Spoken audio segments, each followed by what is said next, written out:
Nilipitia njia zenye miba na machozi,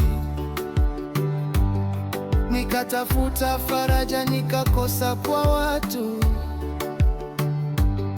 lakini sauti yako ilinita kwa upole, ikasema mimi nipo, usiogope. Mawimbi ya shida yalipoinuka juu,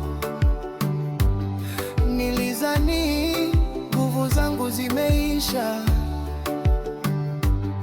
lakini mkono wako ukanishika tena, ukanisimamisha kwa neema yako. Sio kwa njaa ama chakula, sio kwa magonjwa au ufukara, sio hata kwa kudharauliwa na watu. Hakuna cha kunitenganisha na Mungu, hata kama nikibaki mpweke.